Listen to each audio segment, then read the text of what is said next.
오늘 우리에게 주시는 하나님의 말씀은 신약성경 로마서 15장 14절로 21절까지입니다. 제가 가진 성경으로 신약 259쪽에 있습니다.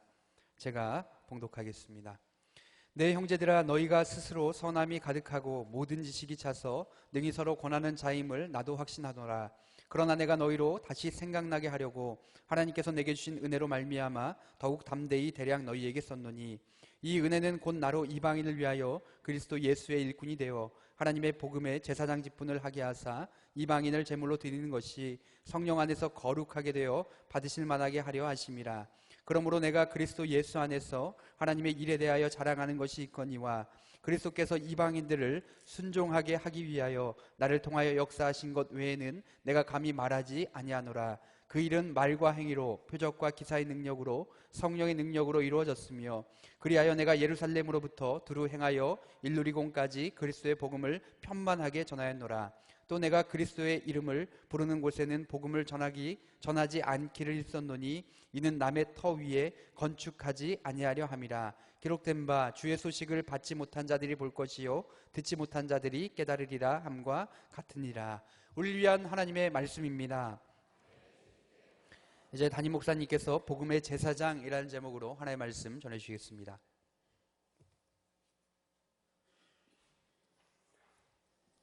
살아계신 하나님, 이 시간 저희들이 하나님의 음성을 듣기 원합니다. 연약한 종의 모습을 감추시고 성령께서 역사하사 하나님의 말씀만 대원케 하옵소서. 예수님의 이름으로 기도합니다. 아멘.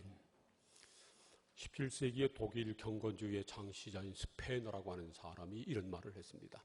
성경을 반지로 비유한다면 로마서는 그 반지의 보석과도 같다라는 겁니다. 로마서가 성경의 핵심이라는 거지요. 그래서 교회 역사를 보면 수많은 사람들이 로마서를 통해서 변화를 받았고요, 로마서를 통해서 새로운 교회 역사를 열었습니다. 종교개혁자인 마틴 루터가 그랬고요, 18세기 영국 교회 부흥을 이끈 요한 웨슬레도 그랬습니다. 이 로마서는 사도 바울이 로마 교회에 보낸 편지입니다. 바울은 로마에 가고 싶어 했거든요. 그런데 갈 길이 열리지 않았을 때 먼저 로마에 있는 그리스도인들에게 편지를 써 보냈는데, 그것이 바로 로마서입니다. 이 로마서의 핵심 주제는 바로 복음이라고 하는 것입니다. 그래서 로마서 1장 1절과 2절을 보면 그가 먼저 복음을 강조해서 이렇게 말합니다. 예수 그리스도의 종 바울은 사도로 부르심을 받아 하나님의 복음을 위하여 택정함을 입었으니, 이 복음은 하나님이 선지자들을 통하여 그의 아들에 관하여 성경에 미리 약속하신 것이라. 그렇게 말합니다. 바울은 자기가 예수 그리스도의 종인데 복음을 위해서 사도로 택정함을 받았다는 것입니다. 그리고 이 복음은 하나님의 선지자들을 통해서 그의 아들에 관하여 성경에서 미리 약속하신 것이다. 그렇게 말합니다. 이처럼 바울은 로마서를 통해서 자기가 복음을 위해서 택정함을 받은 사도임을 밝히고, 그리고 그 복음이란 다름 아니라 예수 그리스도다라는 사실을 그가 가르치고 있습니다. 그리고 로마서에서 계속 이 복음을 믿음으로, 예수 그리스도를 믿음으로 구원받는 도리를 가르칩니다. 그리고 이제 마지막 로마서는 16장까지 되어 있거든요. 15장부터 마지막 인사말을 하는데 다시 한번 자신의 직분에 대해서, 복음에 대해서 이렇게 말씀합니다. 로마서 15장 15절과 16절 말씀 우리 다 함께 읽겠습니다. 시작. 그러나 내가 너희로 다시 생각나게 하려고 하나님께서 내게 주신 은혜로 말미암아 더욱 담대히 대략 너희에게 썼노니, 이 은혜는 곧 나로 이방인을 위하여 그리스도 예수의 일꾼이 되어 하나님의 복음의 제사장 직분을 하게 하사 이방인을 제물로 드리는 것이 성령 안에서 거룩하게 되어 받으실 만하게 하려 하심이라. 바울은 하나님의 은혜로 말미암아 이 로마서를 자기가 썼다는 것입니다. 그리고 하나님의 바울에게 주신 은혜는 그를 그리스도의 일꾼이 되게 하시고 이방인을 하나님께 거룩한 제물로 드리는 복음의 제사장이 되게 하셨다는 말입니다. 일꾼이라고 하는 말하고요, 제사장이라고 하는 말은 서로 잘 어울리지 않습니다. 일꾼이라고 하는 말은 헬라어로 레이툴고스라고 하는 말인데요, 이 말은 종처럼 노역을 하는 사람을 뜻합니다. 그리고 제사장이라고 하는 말은 히에룰게요란 말인데 성전에서 사역하는 사람을 뜻합니다. 당시 사회적인 그런 문화로 보면요, 일꾼은 천한 사람이고 그리고 제사장은 아주 고귀한 신분을 가진 사람이었습니다. 그런데 바울은 자신이 그리스도의 일꾼이고 동시에 복음의 제사장이라고 말하고 있습니다. 좀 더 정확하게 말하면요, 하나님께서 자기를 그리스도의 일꾼 삼으신 목적은 복음의 제사장의 직분을 감당하도록 하기 위함이다 라는 그러한 말입니다. 그러므로 누구든지 그리스도의 일꾼이라면 당연히 복음의 제사장의 직분도 감당해야 된다는 말씀입니다. 그런데 우리를 포함한 많은 그리스도인들이 자기 자신을 그리스도의 일꾼으로 인정하고 그리스도를 위해서 봉사하고 헌신하는 데는 주저하지 않으면서 동시에 자신이 복음의 제사장임을 인식하고 복음의 제사장의 그 직분을 감당하기 위해서는 별로 힘쓰지 않는 그런 경향이 있습니다. 우리가 복음의 제사장의 직분을 잘 감당하려면 무엇보다 먼저 우리가 복음의 제사장이라고 하는 자의식이 분명해야 합니다. 그래서 사도 베드로도요, 바울뿐만 아니라 사도 베드로도 우리가 제사장이라고 일컫고 있습니다. 베드로전서 2장 9절 말씀을 우리 함께 읽어볼까요? 시작. 그러나 너희는 택하신 족속이요 왕같은 제사장들이요 거룩한 나라요 그의 소유가 된 백성이니 이는 너희를 어두운 데서 불러내어 그의 기이한 빛에 들어가게 하신 이의 아름다운 덕을 선포하게 하려 하심이라. 이 말씀은요, 사도 베드로나 바울 같은 특별한 사람에게 주신 말씀이 아니고요, 예수 그리스도를 주로 믿는 모든 사람에게 주신 말씀입니다. 그러므로 예수 그리스도를 주로 믿는 그리스도인은 누구든지 다 하나님이 택하신 족속이고 왕같은 제사장이고 거룩한 나라고 하나님의 소유가 된 백성이라고 하는 말씀입니다. 그런데 그냥 제사장이라고 말하지 않고요, 왕같은 제사장이라고 말씀하고 있습니다. 예수님처럼 말이죠. 우리 예수님은 만왕의 왕이시지만 동시에 영원한 대제사장이십니다. 그러므로 예수 그리스도를 주로 믿는 사람들은 예수님처럼 왕같은 제사장이 된다는 것입니다. 사랑하는 성도 여러분, 저와 여러분이 다 예수 그리스도를 주로 믿음으로 말미암아 하나님의 은혜로 왕같은 제사장이 된 것을 믿으시기를 축복합니다. 옆에 있는 분들하고 악수하면서 그렇게 축복하시기 바랍니다. 성도님은 왕같은 제사장입니다.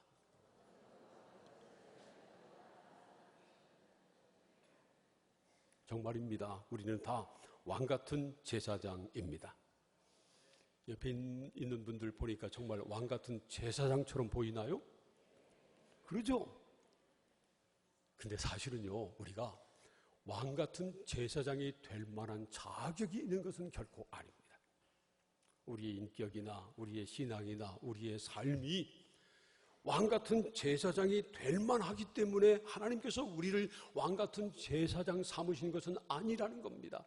그래서 그것은 전적으로 하나님의 은혜입니다. 하나님의 은혜로 우리를 구원하셨고 하나님의 은혜로 우리 같은 사람을 왕같은 제사장이 되게 하신 것입니다. 그래서 사도 바울도 그것을 하나님의 은혜라고 고백합니다. 다시 한번 로마서 15장 16절 말씀을 읽어봅니다. 시작. 이 은혜는 곧 나로 이방인을 위하여 그리스도 예수 일꾼이 되어 하나님의 복음의 제사장 직분을 하게 하사 이방인을 제물로 드리는 것이 성령 안에서 거룩하게 되어 받으실 만하게 하려 하심이라. 보세요. 이 16절은 이 은혜는, 하나님의 은혜는 이렇게 시작합니다. 하나님의 은혜로 말미암아 그리스도 예수의 일꾼이 됐고요, 이방인들을 하나님께 제물로 드릴 하나님의 복음의 제사장 직분을 감당하게 하셨다는 것입니다. 여기서 우리가 꼭 기억해야 될 것은요, 그냥 제사장이 아니라 복음의 제사장이라고 하는 사실입니다. 구약시대의 제사장은요, 율법의 제사장이었습니다. 율법에 따라 제사장이 된 거고요, 율법에 따라 제사장의 직무를 감당해야 했습니다. 그래서 제사장은, 구약 율법의 제사장은요, 매일 죽은 제물을 하나님 앞에 드려야 했습니다. 그런데 우리는 복음의 제사장이라고 하는 것입니다. 복음은요, 하나님의 아들이신 예수 그리스도께서 세상에 인간의 몸을 입고 오셔서 우리 대신 십자가에 달려 죽으셨기 때문에 누구든지 그 예수 그리스도, 우리 위해서 죽으시고 다시 사신 예수님을 믿으면 의롭다 하심을 얻은 하나님의 자녀가 된다고 하는 진리입니다. 그러므로 예수 그리스도의 복음을 믿는 사람들은 구약 율법의 제사장이 아니고요, 복음의 제사장이라고 하는 것입니다. 율법에 의한 제사장은 매일 죽은 제물을 드려야 했는데, 복음의 제사장은요, 더 이상 죽은 제물을 하나님께 드리지 않아도 됩니다. 왜냐하면 예수님께서 자기 몸으로 단번에 영원한 제사를 드리셨기 때문에 그렇습니다. 이 사실을 히브리서 9장 11절과 12절은 이렇게 가르쳐 주십니다. 함께 읽어봅니다. 시작. 그리스도께서는 장래 좋은 일에 대제사장으로 오사 손으로 짓지 아니한 것 곧 이 창조에 속하지 아니한 더 크고 온전한 장막으로 말미암아 염소와 송아지의 피로 하지 아니하고 오직 자기의 피로 영원한 속죄를 이루사 단번에 성소에 들어가셨느니라. 그리스도께서 장래 좋은 일의 대제사장으로 오셨다는 겁니다. 좋은 일의 대제사장으로 오셨다고 하는 말씀은요, 구약 율법의 대제사장이 아니고요, 복음의 대제사장이시다라는 것입니다. 그래서 예수님은 염소와 송아지 피가 아니고요, 오직 자기의 피로 영원한 속죄를 이루시고 단번에 성소에 들어가셨다는 겁니다. 여기서 말하는 성소는 하늘 성소를 뜻합니다. 여기서 중요한 것은요, 자기 피, 영원한 단번에라는 말입니다. 왜냐하면 예수님께서 십자가에서 자기 피로, 자기 몸으로 단번에 영원한 속죄 제물이 되셨다고 하는 것을 뜻하기 때문에 그렇습니다. 그러므로 복음의 제사장에게는요, 더 이상 죽은 제물이 필요 없습니다. 예수님밖에는 필요 없습니다. 다 그런 건 아니지만 부흥회 때 보면 가끔 부흥 강사들이 그런 말을 하는 경우가 있어요. 회개한 다음에 회개의 제물을 드려야 용서를 받는다, 그런 말을 하는 사람들이 가끔 있습니다. 그런데 이것은요, 상당히 위험한 말입니다. 왜냐하면 우리가 죄사함 받기 위해서는 예수님의 피 외에 다른 것은 전혀 필요 없기 때문에 그렇습니다. 예수님 십자가 외에, 십자가 피 외에 다른 제물을 드리든지 다른 행위가 있어야 죄사함 받는다면 그건 복음이 아닙니다. 그러면 예수님의 십자가의 피가 완전하지 않다고 하는 것을 말하기 때문에 그렇습니다. 여러분, 찬송가 252장 가사대로 예수의 피밖에 없습니다. 나의 죄를 씻기는 예수의 피밖에 없습니다.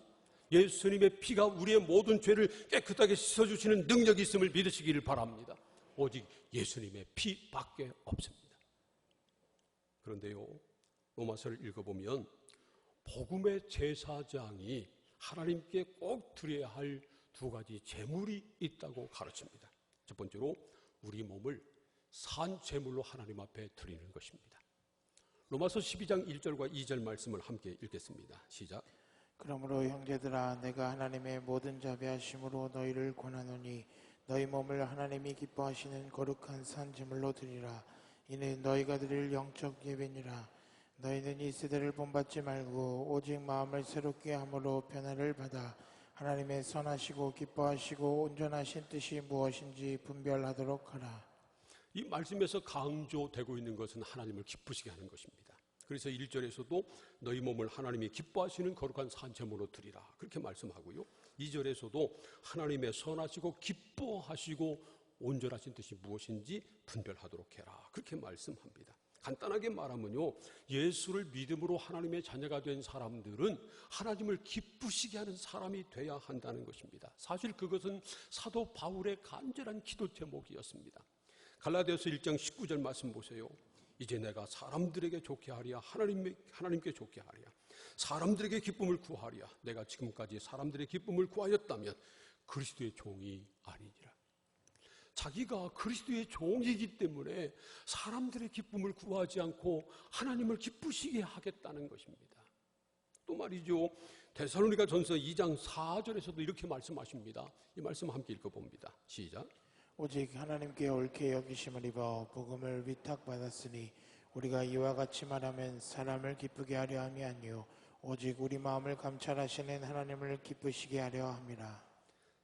이처럼 사도 바울은 사람을 기쁘게 하려고 하지 않고요, 하나님을 기쁘시게 하겠다고 다짐하고 있습니다. 사실은 사람을 기쁘게 하는 것도 쉽지 않잖아요. 우리가 함께 살아가는 가족들을 기쁘게 하는 것도 쉽지 않아요. 그런데 우리가 어떻게 하나님을 기쁘시게 할 수 있을까요? 사람은요, 눈 가리고 아웅해도 어떨 때는 그거 모르고 기뻐할 수 있습니다. 그런데 하나님은 우리의 마음을 감찰하시는 분이십니다. 그러므로 하나님을 기쁘시게 하는 것은 정말 어렵습니다.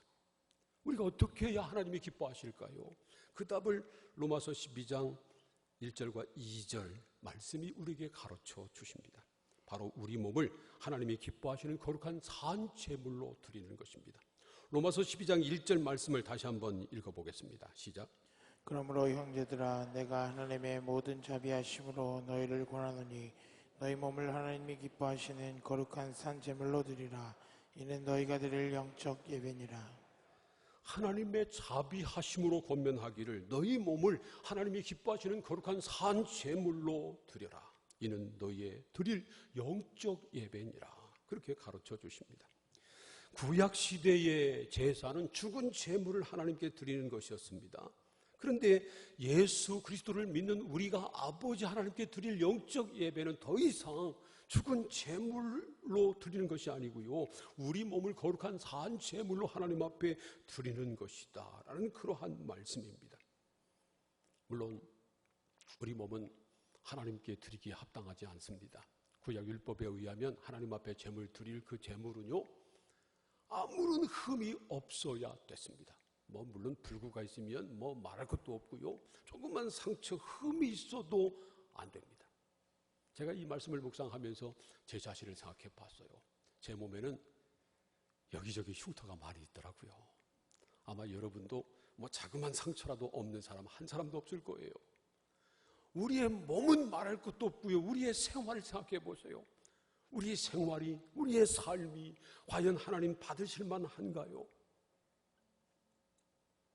우린 도저히 우리 몸을 살아있는 제물로 하나님 앞에 드릴 자격이 없는 그런 사람입니다. 그럼에도 불구하고 예수님께서 우리 대신 십자가 달려 죽으셨기 때문에 예수 그리스도의 십자가 피로 죄사함 받고 의롭다 하심을 얻은 하나님의 자녀가 됐기 때문에, 그래서 감히 우리 몸을 하나님 앞에 거룩한 산제물로 드릴 수 있게 된 것입니다.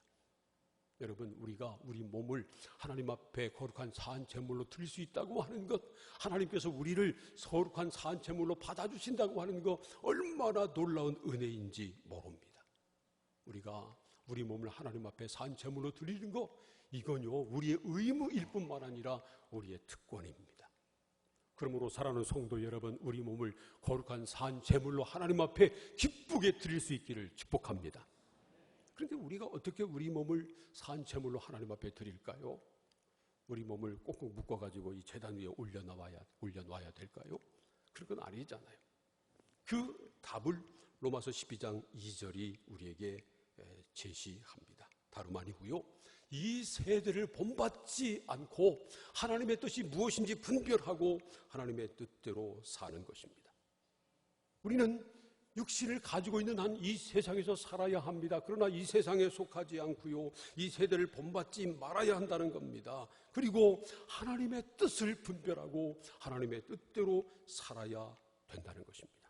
그리스도인들은 이 세상에 살지만 세상에 속한 사람이 아니라 하늘에 속한 사람이고, 이미 죄에 대해서는 죽은 사람이기 때문에 더 이상 이 세상을 따라 살면 안 된다는 것입니다. 여러분, 저와 여러분은 예수님과 함께 연합하여 죄에 대해서는 죽은 사람이고 하나님께 대하여 산 사람이라고 하는 사실을 여러분 믿으시기를 축복합니다. 한번 따라서 해보세요. 나는 죄에 대해서는 죽었고 하나님께 대하여 살았다. 믿습니까? 예수 그리스도와 함께 연합한 사람은요, 예수님과 함께 십자가에서 이미 죄에 대해서 죽었고요, 예수님께서 다시 살아나셨을 때 그때 하나님께 대하여 다시 산 사람이 되었습니다. 그러므로 우리는 우리 스스로를 죄에 대해서는 죽은 사람이고 하나님께 대하여 산 사람으로 여겨야 합니다. 그래서 더 이상 죄가 우리의 몸을 주장하지 못하게 하고 하나님께서 우리 몸을 주장하시고, 그래서 우리 몸으로 하나님께 영광을 돌리는 것입니다. 그렇게 하는 것이 바로 우리 몸을 거룩한 산제물로 하나님 앞에 드리는 것입니다. 사랑하는 성도 여러분, 복음의 제사장답게 우리의 몸을 거룩한 산제물로 하나님 앞에 드릴 수 있기를 축복합니다. 두 번째로 이방인을 제물로 드리는 것입니다. 로마서 15장 16절 말씀을 다시 한번 읽어볼까요? 시작. 이 은혜는 곧 나로 이방인을 위하여 그리스도 예수의 일꾼이 되어 하나님의 복음의 제사장 직분을 하게 하사 이방인을 제물로 드리는 것이 성령 안에서 거룩하게 되어 받으실 만하게 하려 하심이라. 하나님의 은혜로 사도 바울을 그리스도의 일꾼이 돼서 복음의 제사장 직분을 감당하게 하신 목적은요, 이방인을 하나님께 제물로 드려서 그들이 성령 안에서 거룩하게 돼서 하나님이 받으실 만하게 만드는 것이다 라는 그러한 말씀입니다. 여기서 말씀하는 이방인은 유대인이 아닌 다른 민족을 말하는 것이 아닙니다. 왜냐하면 로마서를 보면요, 아브라함의 후손인 표면적인 유대인이 진짜 유대인이 아니라 예수 그리스도를 주로 믿음으로 말미암아 거듭난 하나님의 자녀들이 이면적인 참된 유대인이라고 가르쳐 주시기 때문에 그렇습니다. 그래서 여기서 말하는 이방인은요, 예수님 밖에 있는 사람들, 예수 그리스도를 믿지 못하고 구원받지 못한 모든 사람을 뜻하는 것입니다. 복음의 제사장들은 그런 이방인들을 하나님께 제물로 드려야 한다는 것입니다. 구약의 제물은 희생 제물이었습니다. 그 사람을 죽여서 드리는 겁니다. 그런데 복음의 제사장이 드릴 제물은요, 죽은 제물이 아니라 살아있는 제물입니다. 우리 자신도 거룩한 산 제물로 하나님 앞에 드리는 것입니다. 이방인을 하나님 앞에 제물로 드린다고 하는 것은요, 그 사람을 희생시키고 그 사람을 죽인다는 것이 아니고 하나님 앞에 나와서 예수 그리스도를 믿음으로 말미암아 구원받은 사람이 되고, 그래서 그들도 자기 몸을 거룩한 산 제물로 하나님 앞에 드릴 수 있는 그런 사람이 되게 한다고 하는 것을 뜻하는 말입니다. 중요한 것은 복음의 제사장들은 자기 몸만 하나님 앞에 거룩한 산 제물로 드리면 되는 것이 아니고요, 이방인들, 그리스도 밖에 있는 사람들, 하나님을 알지 못하고 믿지 못하는 사람들, 그들을 하나님 앞으로 인도해야 한다는 겁니다. 그들을 하나님 앞에 드려야 한다는 것입니다. 누가복음 10장을 보면 예루살렘에서 여리고로 내려가던 어떤 한 사람이 강도를 만났습니다. 강도들이 그 사람을 죽도록 때렸습니다. 가진 것 다 빼앗고요, 옷까지 벗기고 거반 죽게 된 것을 버리고 그냥 갔습니다. 그 사람은 그냥 거기서 죽을 수밖에 없었습니다. 그런데 31절을 보면 마침 한 제사장이 거기를 지나가다가 그 사람을 보았습니다. 31절은 마침으로 시작합니다. 예수님께서 이 말씀을 해주셨을 때 마침 한 제사장이 지나가다 그 사람을 보았다, 이렇게 이야기를 하셨을 때 그 이야기를 처음 들은 사람들은요, 이런 생각을 했을 겁니다. 아, 이제 그 사람 살았다. 마침 제사장이 지나가다 봤으니까 그냥 지나가겠어요? 살려주죠. 아마 이때 강도 만나 죽어가던 그 사람도 혼자 죽어가고 있는데 누가 지나가는 인기척이 들렸습니다. 아마 시련을 뜨고 봤더니 제사장이었습니다. 제사장은 옷을 보면 알잖아요. 그러니까 마침 제사장이 왔으니까 이제 나는 살았다, 그랬을 겁니다. 그런데 그 제사장은 보고 피하여 지나갔습니다.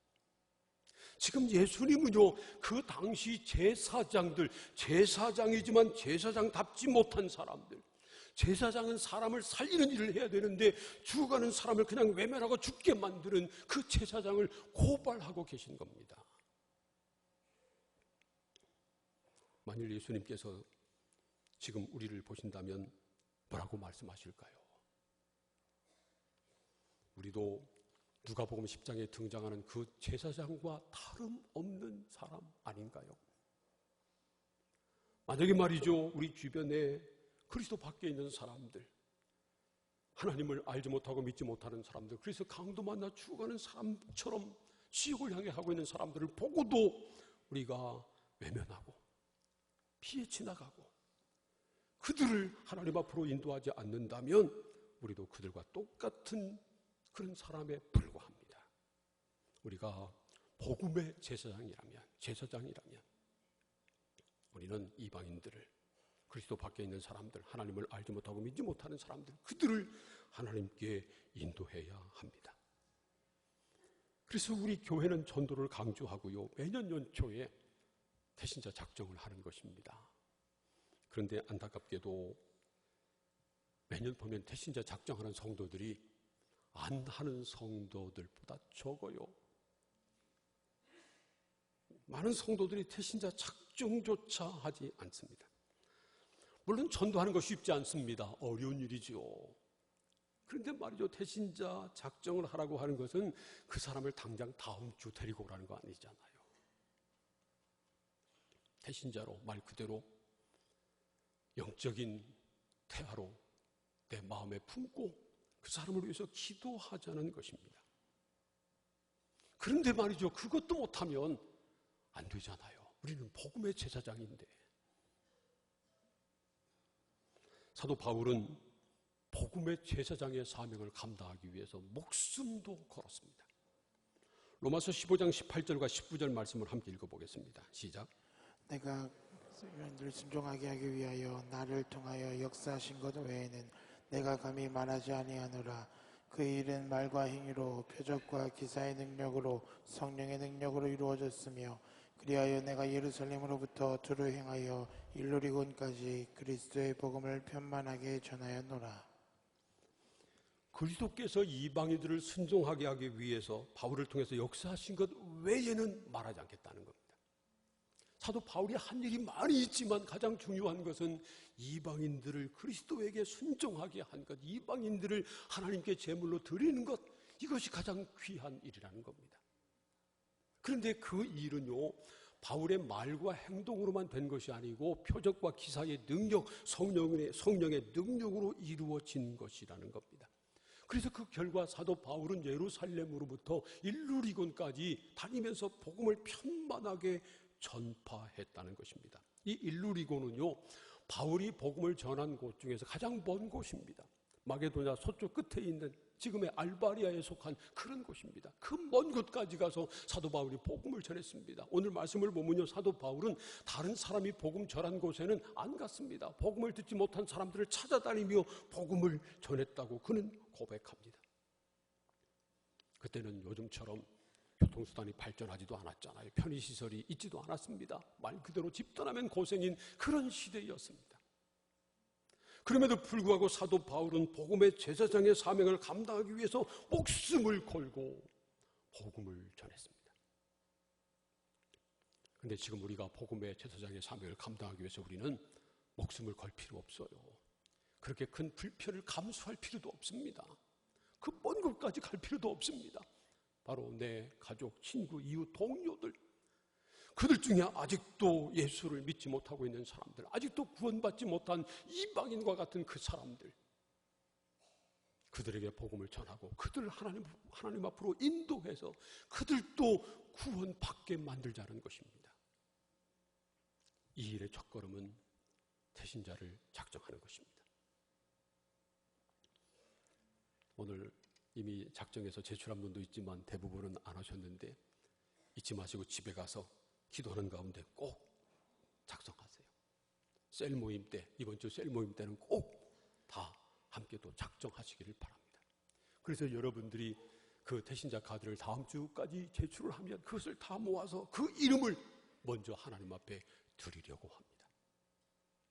사랑하는 성도 여러분, 우리는 복음의 제사장입니다. 우리는 그리스도의 일꾼일 뿐만 아니라 복음의 제사장입니다. 그래서 우리는 먼저 우리 자신을 거룩한 산제물로 하나님 앞에 드려야 합니다. 그리고 아직도 그리스도 밖에 있는 사람들, 하나님을 알지 못하고 믿지 못하는 이방인들, 그들을 하나님께 제물로 드려야 합니다. 그래서 그들도 하나님 앞에 나와 예수를 믿고 구원받은 하나님의 자녀가 되게 해야 합니다. 사랑하는 성도 여러분, 저와 여러분이 복음의 제사장이라고 하는 사실을 꼭 기억하고 이 제사장의 사명을 감당할 수 있기를 축복합니다. 복음의 제사장은 자기 몸을 거룩한 산제물로 하나님 앞에 드려야 합니다.